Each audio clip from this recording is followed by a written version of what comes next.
আসসালামু আলাইকুম ভিউয়ার্স, নাজফালা কিচেনে আপনাদের সবাইকে স্বাগত। আজকে চলে এসেছি একটি রেসিপি নিয়ে।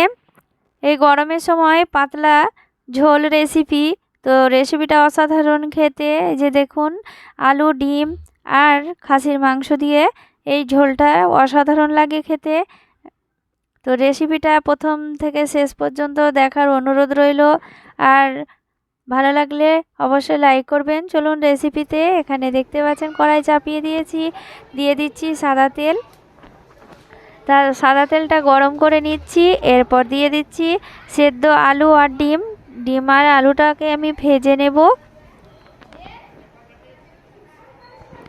ডিম আলুটাকে ভেজে নিচ্ছি। এই যে দেখুন, ডিমটাকে আমি এইভাবে চিড়ে নিচ্ছি যাতে গ্রেভি ঢোকে, খেতে স্বাদ হয়, খুব সুন্দর হয়, লবণটাও ঢোকে। তো দেখতেই পাচ্ছেন এইভাবে আমি নিয়ে নিচ্ছি, দিয়ে ভেজে নিচ্ছি, তেলে ছেড়ে দিয়ে ভেজে নেব। দেখুন কালারটা আস্তে আস্তে আস্তে ভাজা হচ্ছে, দেখুন কতটা সুন্দর। এরপরে দিয়ে দিচ্ছি আলুগুলো ওই একইভাবে আমি ভেজে নেব। আলুটাও খুব সুন্দর করে ভেজে নেব।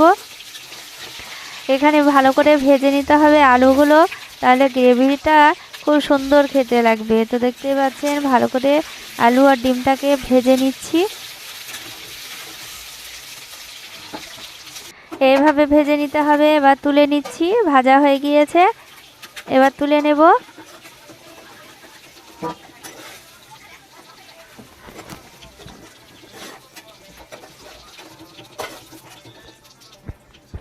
তুলে নিয়েছি। এরপরে ওই কড়াইয়েই পেঁয়াজ দিয়ে দিচ্ছি আর সামান্য তেল দিয়ে দেব।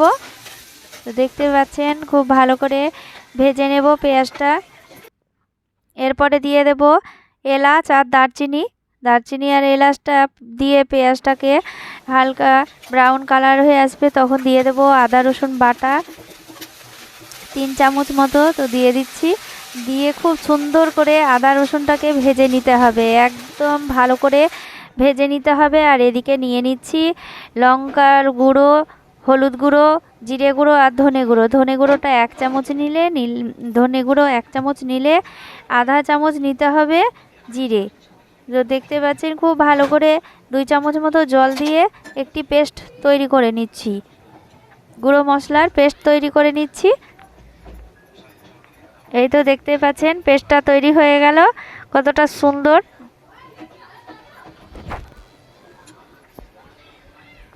আর এদিকে আমি পেঁয়াজটা ভেজে নিচ্ছি, খুব ভালো করেও ভাজা হয়ে গিয়েছে। আদা রসুন বাটাটা ভাজা হয়ে গিয়েছে। এরপরে শুকনো মশলার পেস্টটা দিয়ে দিব, দেখতে পাচ্ছেন এটাও দিয়ে দিচ্ছি, দিয়ে এটা ভালো করে নেড়ে নেব। এটাকেও ভালো করে কষে নিতে হবে। বাটিটা ধুয়ে অল্প করে জল দিয়ে দিচ্ছি, 2 থেকে 3 চামচ মতো, দিয়ে ভালো করে আবার কষে নিচ্ছি। খুব সুন্দর করে মশলাটাকে কষে নিতে হবে। আবারও একটু অল্প করে জল দিয়ে দিচ্ছি, অল্প করে জল দিয়ে দিয়ে মশলাটাকে কষে নেব।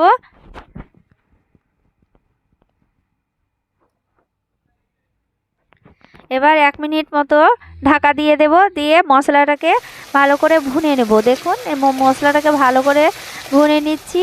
তারপরে দিয়ে দিচ্ছি ভেজে রাখা ডিম আর আলুটা দিয়েও ভালো করে আবারও কষে নিতে হবে। খুব সুন্দর করে কষে নিচ্ছি। ডিম আলুটা ভালো করে কষে নিলাম। আর এদিকে আমি খাসির মাংসটাকে সেদ্ধ করে নিয়েছি গোলমরিচ আর লবণ দিয়ে আর একটি তেজপাতা দিয়ে, খুব সুন্দর করে সেদ্ধ করে নিয়েছি। দেখুন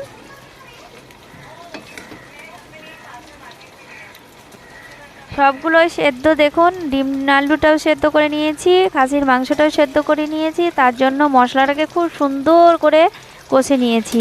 কষে নেওয়ার পর আবারও খাসির মাংসটা দিয়ে ভালো করে আবারও কষে নিচ্ছি।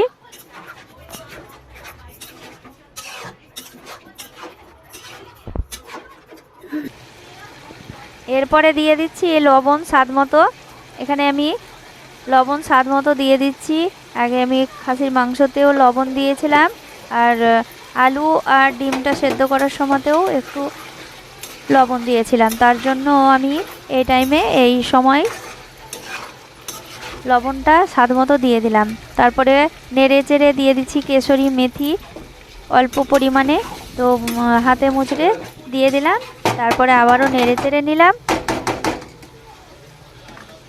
নেড়ে চেড়ে নিয়ে তারপরে দিয়ে দিচ্ছি খাসির যে জুসটা ছিল সেই জুসটা দিয়ে দিচ্ছি, জলটা দিয়ে খুব ভালো করে আবারও নেড়ে নিচ্ছি। নেড়ে চেড়ে নিচ্ছি, তো অল্প করে আবারও জল দিয়ে দেব পরিমাণ মতো। এখানে পাতলা ঝোল হবে, তার জন্য আমি আরেকটু জলটা দিয়ে দিলাম। জলটা দিয়ে নেড়ে চেড়ে ঢাকা দিয়ে দিচ্ছি বলক হওয়ার জন্য। আবার ঢাকনা তুলে দেখে নিচ্ছি 2 মিনিট পর। এগুলো সব সেদ্ধ করা, ওর জন্যে বেশি ঢাকা দিয়ে দিলাম না। 2 মিনিট পর ঢাকনা তুলে আবারও নেড়ে চেড়ে নিচ্ছি। এরপর দিয়ে দেব কেওড়া জল 1 ফোঁটা মতো, তো দিয়ে নেড়ে চেড়ে নিচ্ছি। এরপরে দিয়ে দেব গরম মশলা। গরম মশলা দিয়ে নেড়ে চেড়ে নামিয়ে নেব। নেড়ে চেড়ে খুব সুন্দর করে নেড়ে চেড়ে নামিয়ে নেব। খুব সুন্দর একটি গন্ধ বের হয়েছে, তো দেখতেই পাচ্ছেন রেসিপিটাও শেষের দিকে রেডি হয়ে গেল। এবার ঢাকনা দিয়ে দিচ্ছি, এবার নামিয়ে নেব। দেখতে পাচ্ছেন নামিয়ে নিয়েছি, কতটা সুন্দর এসেছে কালার আর কতটা দেখতে ভালো লাগছে, আর খেতেও অসাধারণ অতুলনীয়। তো এই রেসিপিটা গরম গরম ভাত দিয়ে অসাধারণ লাগে। ভালো লাগলে লাইক কমেন্ট শেয়ার করবেন।